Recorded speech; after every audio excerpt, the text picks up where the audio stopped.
सो हे WhatsApp guys और dear friends, उपस्थित हो चुका हूँ फिर से एक न्यू वीडियो के साथ। तो दोस्तों आज की इस वीडियो में क्लास 10 के चैप्टर नंबर 1 से एग्जांपल नंबर 5 करेंगे। Question says that proof that under root 3 is irrational. देखो हमें पता है कि जो अंडर रूट 3 होता है ये एक बेसिकली इरेशनल नंबर ही होता है, लेकिन हमें इस क्वेश्चन में बेसिकली प्रूव करके दिखाना है कि ये जो है इरेशनल नंबर है। तो इसको हम कैसे प्रूव करेंगे? इसको सबसे पहले हम मान लेंगे कि ये एक रैशनल नंबर है। ठीक है, जब हम किसी चीज़ को उसके जस्ट अपोजिट करते हैं तो उसे हम कॉन्ट्रैरी बोलते हैं। ठीक है, तो इसको भी हम कुछ इस टाइप से ही करेंगे। तो सबसे पहले हम इसको सॉल्व करते हैं। यहाँ पर हम मानेंगे कि ये एक रैशनल नंबर है। ठीक है, तो लेट अस अज्यूम, सॉल्यूशन करने जा रहा हूँ यहाँ पास। ठीक है, मैं let us assume to the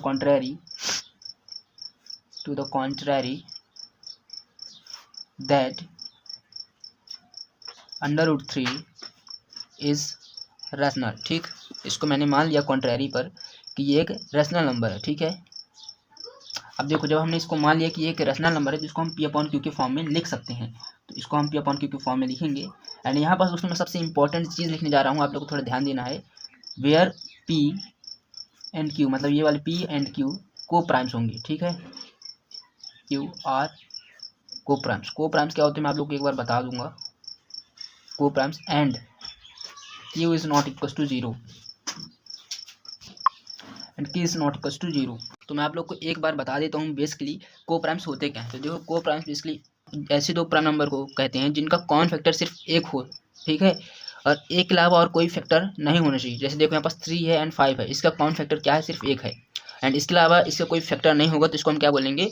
को प्राइम्स बोलेंगे। यदि किसी नंबर का एक के अलावा ज़्यादा फैक्टर हो जाते हैं तो उसे हम क्या बोलेंगे? को प्राइम्स नहीं बोलेंगे। ठीक है, तो अब हम क्या करेंगे? यहाँ पास इसको हम स्क्वायरिंग कर देते हैं क्योंकि मैथ के साथ हमें छेड़खानी करनी पड़ती है। ठीक है, इसको हम क्या करेंगे? बोथ साइड स्क्वायरिंग कर देंगे। यहाँ पास लिख भी देंगे स्क्वायरिंग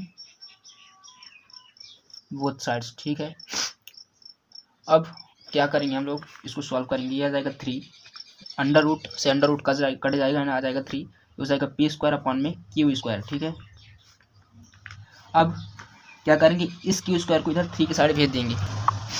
अब क्या करेंगे? इस क्यू स्क्वायर को इधर ट्रांसपोज कर देंगे। ठीक है, ये भी डिवाइड में यहाँ जाकर क्या हो जाएगा? मल्टीप्लाइड में, तो हो जाएगा 3 क्यू स्क्वायर और ये हो जाएगा पी स्क्वायर। ठीक, इसको हम मान लेंगे फर्स्ट इक्वेशन। बता रहा हूँ क्यों मान रहे हैं, बाद में आप लोग को पता चल जाएगा। ठीक है, उसके बाद देखो यहाँ पास ये 3 क्यू स्क्वायर के साथ मल्टीप्लाइड में है, वहाँ जाकर डिवाइड हो जाएगा। तो इसको हम कह सकते हैं 3 डिवाइड्स पी स्क्वायर, बोल सकते हैं ना, 3 डिवाइड्स पी स्क्वायर। ठीक, बोल सकते हैं कि नहीं बोल सकते? अब देखो इतना करने के बाद हम क्या करेंगे? थ्योरम यूज़ करेंगे। थ्योरम क्या बोलती है? एक हम लोग इसी क्लास में बेसिकली 1.2 थ्योरम पढ़े हैं।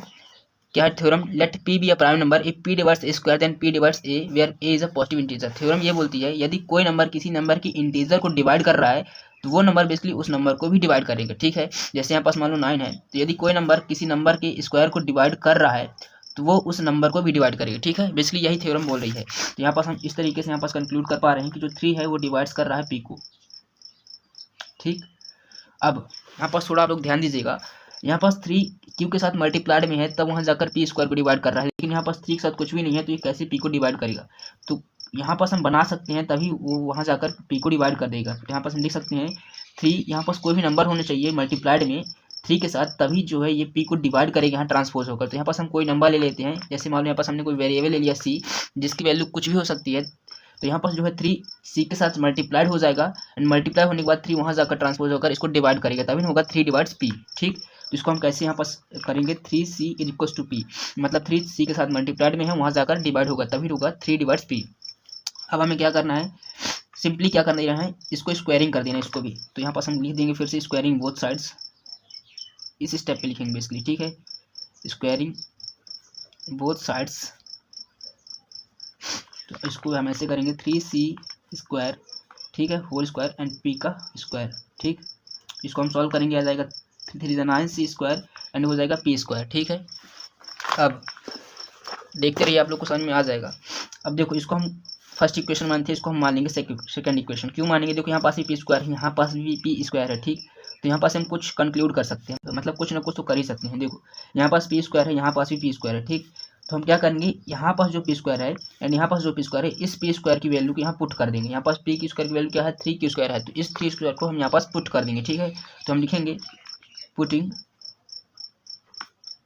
First equation in second equation. ठीक, इफ यू लिखेंगे putting value of first equation in second equation, तो देखो 9c² है, यहाँ पर हम p² की वैल्यू पुट करेंगे, ये क्या 3q², ठीक 3q², इतना है समझ में। अब हम क्या करेंगे, सिंपली इस 3 को इधर साइड हम डिवाइड में भेज देंगे, मतलब ये मल्टीप्लाइड में इधर इसको हम ट्रांसपोर्ट करेंगे तो डिवाइड में चल जाएगा, तो हो जाएगा 9c² अपॉन में 3, और ये हो जाएगा q², इसको हम सॉल्व कर लेंगे, 3 3 9 हो जाएगा, ठीक। ये 3c² आ जाएगा, बेसिकली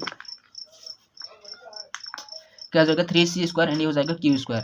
अब देखो इसको हम क्या करेंगे, देखो ये 3 × c है, ठीक है, 3 × c² है, यहाँ पास क्या है q², तो यहाँ पास 3 जो है c² के साथ मल्टीप्लाइड हो रहा है, यहाँ जाकर क्या होगा डिवाइड होगा, तो इसको हम फिर से कैसे लिख सकते हैं 3 डिवाइड्स q², ठीक 3 डिवाइड्स q²।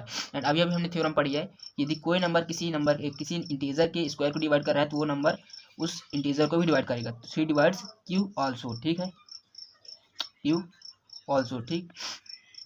अब देखो हम यहाँ पास किस प्रोसेस पे बेसिकली पहुँच गए हैं, पहले लिख लेते हैं 3 divides p and q also. अब देखो आप लोग यहाँ पास 3 जो है p को भी डिवाइड कर रहा है, ठीक, एंड 3 जो है q को भी डिवाइड कर रहा है ना, तो यहाँ पास हम बोल सकते हैं 3 is a factor of p and q, है ना, p एंड q बोल सकते हैं ना। तो देखो हमने जो शुरू में लेट किया था, माना था बेसिकली जो 3 होगा वो p/q के फॉर्म में लिखा जाएगा √3, जहाँ की p और q को प्राइम्स होंगे, मतलब जिसका जो HCF होगा, मतलब जिसका कॉमन फैक्टर होगा सिर्फ 1 होगा, ठीक, और उसके अलावा कोई भी नहीं होगा। बट यहाँ पास क्या हो रहा है 3 आ रहा है, मतलब एक और कॉमन फैक्टर आ रहा है, इसका मतलब क्या होगा जो हमने माना था वो कहीं ना कहीं गलत हो रहा है ना भाई। देखो हमने माना था कि जो p एंड q होंगे वो को प्राइम्स होंगे, मतलब जिसका जो HCF होगा, मतलब सिर्फ कॉमन फैक्टर वो एक ही होगा, यानी यहाँ पास जो कॉमन फैक्टर क्या आ रहा है एक और निकल के आ रहा है 3 आ रहा है, ठीक है, मतलब 2 कॉमन फैक्टर आ रहे हैं। इट मीन्स जो हमने माना था कहीं ना कहीं गलत हो गया, तो इस तरीके से हम यहाँ पास बोल सकते हैं कि जो ये √3 है वो क्या है, इरेशनल नंबर है। तो हम बोल सकते हैं यहाँ पास, देखो यहाँ पास लिखेंगे here 3 is a factor of p and q except one, एक के अलावा यहाँ पास 3 जो है p एंड q का फैक्टर है। That's why this makes our assumption wrong, this makes मतलब ये जो है इस तरीके से जो हमारा एजम्पशन है वो रॉन्ग बना देता है, this makes our assumption wrong. तो देखो बेसिकली जो ये चीज़ है ये हमारे एजम्पशन को, मतलब जो हमने माना था उस चीज़ को रॉन्ग बना देती है। That's Y √3 is a irrational number, ठीक। तो जब हमारे ये एजम्पशन को रॉन्ग बना दी तो ये चीज़ बेसिकली उसके अपोजिट हो गई, मतलब ये एक इरेशनल नंबर हो गई। तो इस तरीके से हमारा जो आंसर है बेसिकली क्वेश्चन है बेसिकली प्रूफ हो जाता है, hence proved that √3 is a irrational numbers. So I hope guys आप लोग को ये वीडियो समझ में आ गई होगी। दोस्तों आप लोग को ये वीडियो समझ में आ गई हो तो आप मिलेंगे दोस्तों नेक्स्ट वीडियो पर विद नेक्स्ट एग्जाम्पल, तब तक लिए बाय।